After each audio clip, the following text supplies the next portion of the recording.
How's it going, everyone? Session here. Welcome to the Cruiserweight M3, aka M7 in Final Fantasy XIV. Oh man, let me tell you right now, this song gives me chills. I think I love this fight like the most in terms of it's got to be one of the coolest fights that they've ever designed. So now that we've actually completed the fight, it's actually kind of hard to figure out what can they do from like a savage level variation to this because like I really don't know because the fight already has like so much going on. It's fast paced, it's intense, it's got a lot of DPSing. You got to really like be ready for anything and everything, and there's so much opportunity, right? Now, my favorite thing about this is that the fact that the fight has a 3 arena transition that's actually so godlike, and how to translate that into this fight is even more like, you know. So let's kind of crack at each mechanic and see what we can figure out, and maybe some potential savage opportunities. So brutal impact is the same attack from the M3 fight, right? He does 2 slams. I'm guessing there's going to be, or sorry, 3 slams. I'm guessing that there'll be like 6, something of the nature, right? No drinking like juices this time to increase it. Then we got the Stone Ringer. Now, one thing for sure is he transforms the weapon, which is cool, and it's like a combination of like a in and like a, and then a tank buster combo, which I think is so sick actually. And the fact that there's variations of that too is really, really cool based on the weapon that he has. So I'm almost curious to see if there's going to be like a variant of like another kind that's not like an in and like an out. I can see it being like a spread thing too, or like a stack thing, like we'll see. Then we have Spore Sack, which is actually like the most fascinating part about this whole thing because it spawns Rafflesia spawns as like an ad thing, and the blooming abominations need to be taken down, and you're supposed to destroy them quick enough because eventually they'll die. And not to mention they actually have like a targeting ad thing. I didn't target these at the time, but I didn't realize you can interrupt these. So you either have to interrupt them or you have to kill them and then get behind them because they eventually will get the quarry swamp. And this is a get behind the boss look away thing, which like I completely had no idea, and you're gonna see it happen a lot more frequent, right? Like I genuinely was unsure about how to even handle that mechanic, but I digress though. Then we have like the explosions of AoEs coming from like an exaflare proximity kind of, not exaflare, sorry, but like a proximity attack thing, and like that threw me off guard too because I'm very curious to see how that boss doesn't move during part of that mechanic. So I'm wondering how they're going to allow you to actually execute that going into the Savage version. So like I don't actually have a clue, but I'm expecting them to be faster and hit harder if you're closer to them. So we'll see. And then Neo Bombarian Special is where I really just wasn't ready for. Like I knew that there was like a transition somewhere because I saw the arena in the back, but the fact that you have to actually be at the wall, like the edge of the platform, to make that jump is fascinating actually. And then we enter phase 2, where the boss is actually changing his hitbox entirely, and not to mention there's going to be a bunch of like platforms and jumping back and forth to figure out mechanically, and like that it changes the entire flow of the pacing of the fight, which I think is like, again, it's absolutely incredible.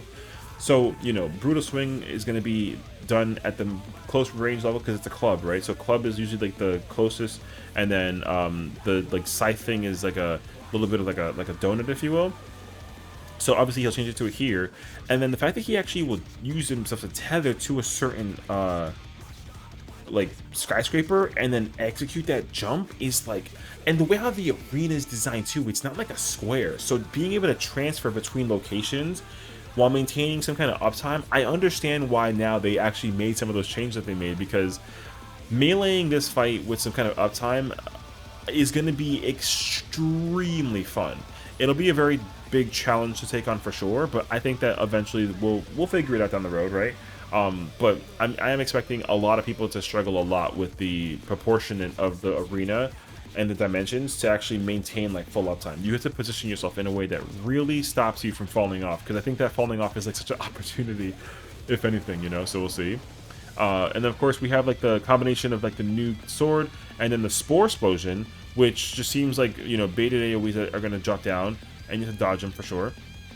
And then he'll prepare himself the lariat again.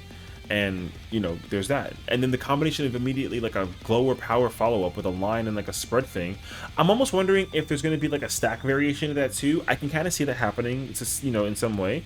So it's kind of hard to know for sure, but I'm expecting some kind of variation with that too, so we'll see. And then we get Power Slam. The biggest like unexpected change in the entire fight is like a third platform, and not only is it like a third platform, it's also a third elevation. That transition, I think, is honestly like the best transition that I've ever seen in a raid fight ever. Even for, especially for like a non-turn like Ton forward. So now we have to deal with the new variation of mechanics for this, and he starts using 2 different weapons. So Spore Sack is gonna, of course, bring down all the things. There's gonna be like a spread situation. The ads will come out, and then we get the Brutish swing combination. It's gonna be the end this time. So he's gonna like lash onto the wall, swing, and then we have to deal with the eventual appearance of the ads. They're gonna spread. There was a delay with that, and then he does a lariat like from M3, and literally cleaves across the arena. But then he has the other variation of the weapon he hasn't used yet, and then he does that. So this combination is in its entirety. This is so dense for a normal raid mechanic executable, and like I expect that to appear in the Savage level either at like a faster pace with some kind of like variation, whether he does like a double lariat or something. He might like lariat to one side, tentacle to another side, and then lariat it again, and then do like a slam, or he'll do like a lariat with the club, and then, you know what I mean? Like there's so many different ways that they can actually execute that. So I'm so shocked that they put the combination of all of this inside of a normal raid. I'm actually expecting this fight to be one of those fights that people are going to struggle with, like I mean like a lot, and even me too, because I'm not ready at all for this fight right now. Like I'm not. I think like 5 and 6, you know, a lot of it feels kind of understandable from like a mechanical perspective, and maybe even like a little bit of like oh yeah, like, you know, you go here, do this, you know, and those fights are also missing mechanics. But like it's hard to look at this fight and figure out mechanically what's missing, you know? Like I've actually tried to think about it for like a while now, because this fight, the only thing that really separates the opportunity of it being like Savage level and not level is like the fact that there's no enrage, right? There's that. But I'm really thinking to myself, like, what would they do different in Savage to indicate like Savage level, you know? Like I actually have no idea. This fight already has so much going on that like I can't even keep up, let alone like, you know, there's probably going to be like a puzzle here and there for the sake of the ads, right? Burning them down. I'm thinking like because there's 4 ads usually, the 4 ads are going to be tied to like a pair of players. Maybe you have to actually separate them, and there's like a distance between them. If they're too close to each other, they probably will explode maybe. And they need to be separated so that you're able to use them as cover in corners. Maybe the Spore Sack, the middle is unsafe, so they got to go to the corner, you know, something like that. I'm thinking, or if since the bosses, the lariats are fire attack based, right? Because that's what they are.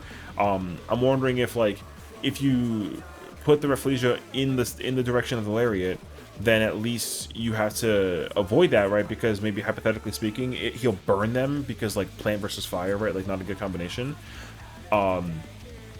You know, and again, like I have no like real clue as to how they're gonna do it. Since again the opportunity is so unbelievably high, right?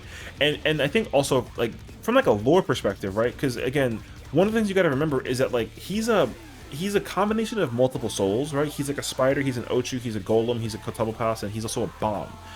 And the fact that we're inside this chamber and the enrage, like he can just blow up the inside of this and then just call it like a GG scenario, you know? Like even like I feel I'm in danger sitting in this room with him while he's like a ticking time bomb of a bunch of souls, you know what I mean? So like it's really like it's really interesting actually, just watch all this kind of unfold. So I think like from this point forward we kind of got like the gist of it mechanically, right? Like he's got the club with the scythe, there's like a tank buster, there's a spread, he'll lariat across the room, there's ads, they need to be put down and then get behind them in order to not get hit with the gaze. So again, it's like, and I've seen it too, like if you probably, actually, you know what, now I think about it, because here's the thing that I didn't realize my first run through. if you don't burn the ads down, like if you don't kill them, then eventually they will get stone cursed by the boss. And they also are one-shottable. So I'm wondering if the Rafflesias are going to have like you know, some kind of like vulnerability down. That means that they can't be killed to a certain degree, but they can be one-shot when they get stone gazed. So I'm wondering if that's how that's going to work in that regard, because I could see that being the case actually. Like imagine if you have to actually like get behind, like position yourself behind them, like put the Rafflesia between the boss and yourself, right? And then the stone curse goes off, but then they're going to die as a result. That way you have a reason to kill them, because I think that they will also explode eventually if they're not killed in time, right? So I think that that's like another opportunity that they can do, which like actually like super fascinating. So I would love to actually go back and test it, because I wasn't really too attentive during this because I was dying the whole time. But I'm wondering if the spore sacks get dropped and then the ad spawn, if I do position myself behind the ad and put the ad between myself and the boss, if the stone curse will still affect me. Because if it does, then that means that what I'm thinking about may not be correct. But if it doesn't, then that might be the technique, is that there's like a gimmick with the ads that you can't kill them because there's just no way, right? Vulnerability down, something of the nature. The objective is to stone curse them. And here's the thing too, at least as far as this fight tier has been designed, there's no like debuffs on your character that you need to be super attentive of. The only one that actually mattered, at least so far, is M5, right? But for M6 and M7, like there's no immediate debuffing that like comes into mind for your character. So that's the other thing too. If they somehow decide to create a debuff variation mechanic with this fight, I couldn't even tell you what it is. I'd be very confused if they even added like fuses, like from bombs, for example. But like I don't have a clue, honestly. So we'll have to kind of get more insight to that when we get there. But the Savage variation is looking extremely promising. So I'm letting you know right now, this fight is going to end up becoming my favorite fight as long as it retains the difficulty that I'm keeping an eye out for. So I don't actually know for sure, but if the fight is as difficult as it is by the normal version, then you're gonna have a very happy raider. I'm gonna be so unbelievably hyped because doing this fight just looks insane from a normal perspective. So to see it in the Savage one, I'm so unbelievably excited. So, and I hope you are as well. So there's our picks for M7, and then next time we'll check out M8 and really try and figure out like what's going on over there. But thank you so much for watching and tuning in. I appreciate it. Let me know your predictions. I'll see you next time.